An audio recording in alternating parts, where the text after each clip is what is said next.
Թուրքիան գիտի, որ Եվրամիությունը ունի բավարար գործիքներ ստիպելու Իրան, այսինքն Թուրքիային, ոչ միայն հարգել Իմամօղլու իրավունքները եւ ընդդիմությունը եւ լրագրողներին հաղթել, որտեվ հիմա Թուրքիայում ներքին այնպիսի բողոքա դուրս եկել, չեք պատկերացնում, ասենք դերասաններ, գեր բան ճանաչված եւ հայտնի գեր ճանաչված որն է ժողովրդավար վայելող ժողովրդականություն ունեցող, ասենք իրանց տենց ազգային պատրիոտիկ սերիալներում նկարահանվող գլխավոր դերասաններ, որոնք որ բանի այդ խորքային ժողովրդի համար իրանք համարժեք են պետական հզորին։ Այդ մարդիկ ասում են, որ գիտես ինչ կա Էրդողանը ստեյները սա հասցրեց, սխալ է անում եւ Իմամօղլուին պետքա բաց թողնել։ Սա ահռելի խնդիր է Էրդողանի համար։ Հա, այդ դերասաններին զրկում են, հանում են, ընդ որում հանում են ոչ միայն նոր բաներից, էպիզոդներից, այլ նաև հին էպիզոդներն են հանում Ռուսաստանը առաջինը, դա Էրդողանը գնում է ավտորիտար։ Հիմա պարզա որ կանչել են բանակցելու, դա բանակցելու ձևն է հիմա։ Գիտենք, երկու տարբերակ կա, որ դաժան կամ փափուկ, հա, ասենց հիմա կանչել են փափուկ։ Ակնհայտ է, որտեվ Ամերիկայի այս վարքը եւ մեծ հաշվով խնդիրները, որոնք Ամերիկան առաջացրել է, Ամերիկայի Միացյալ Նահանգները առաջացրել են ամբողջ աշխարհի համար, տնտեսական, այս տարիֆներով, բաներով, պարզա որ Եվրոպան պետք է գտնի հին կամ նոր տարբերակներ տնտեսական ճգնաժամից դուրս գալու։ Սա չի նշանակի, որ նախկինի պես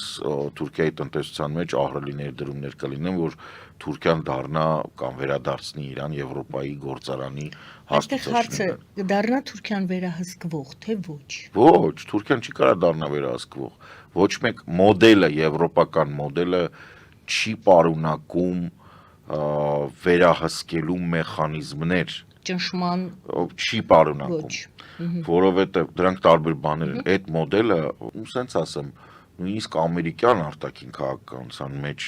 եթե Տրամպին հանենք, այդքան բան չէր։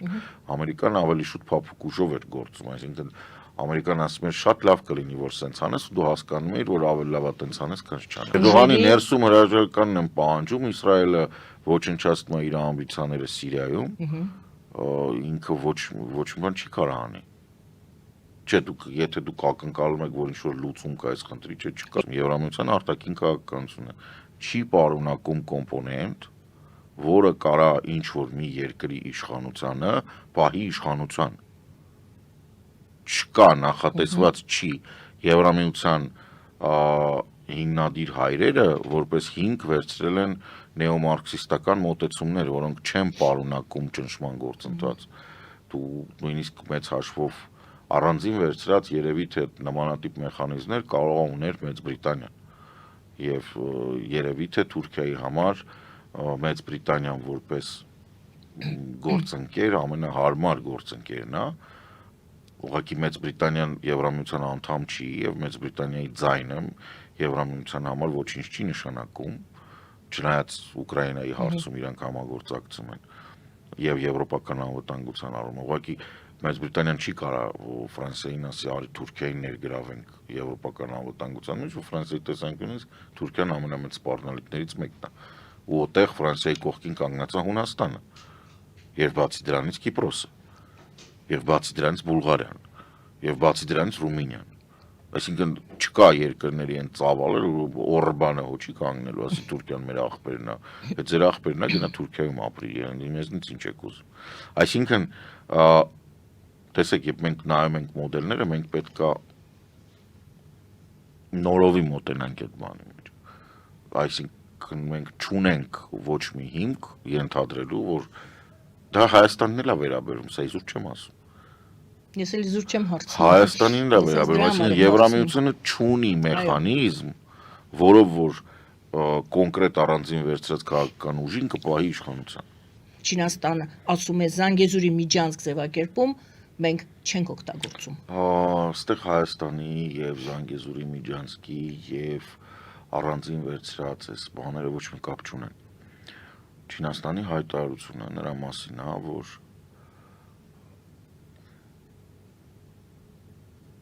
տուզիկները չպետք է մեր անունից խոսան,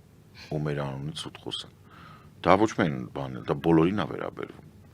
Չինաստանը արձագանքել է, որտեղ ինչ որ ոչ մի բան, ուղղակի ինչ որ ոչ մի բան իր անունից խոսել է, կապ չունի ինչ ասել։ Հա, ձեռդ նաև Հայաստանին է բանար, ինքը Հայաստանի հետ հարաբերություններ ունի ու ոնց որ թե ինքը չի ուզում դիսկոմֆորտ ստեղծի այդ հարաբերություններում, որտեղ մեծ պրոյեկտներ կան, որտեղ Հայաստանը գնում է դեպի Եվրոպա, Հայաստանը ստադ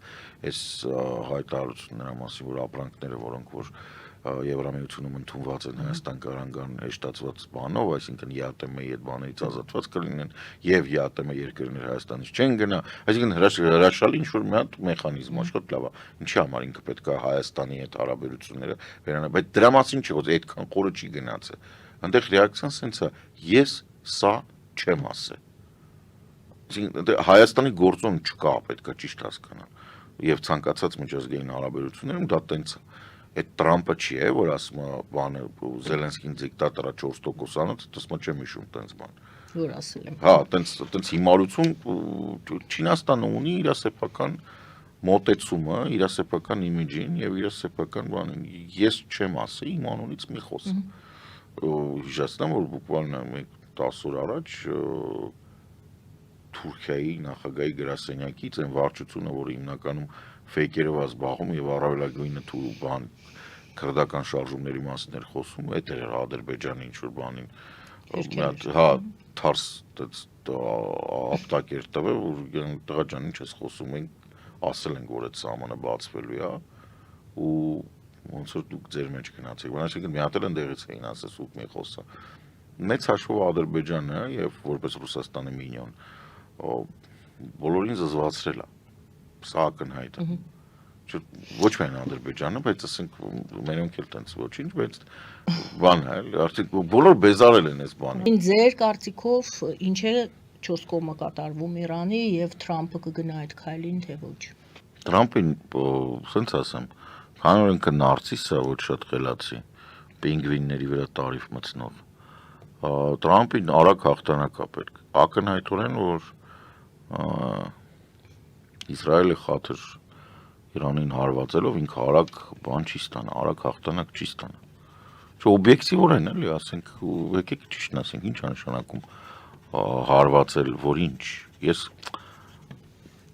ընդունենք միջուկային օբյեկտները, որը լավ հարվածեցիր։ Ու կպար։ Դա մի, ասում է, այդ մի այլ այբա, ասում է, այդ որ ասում է,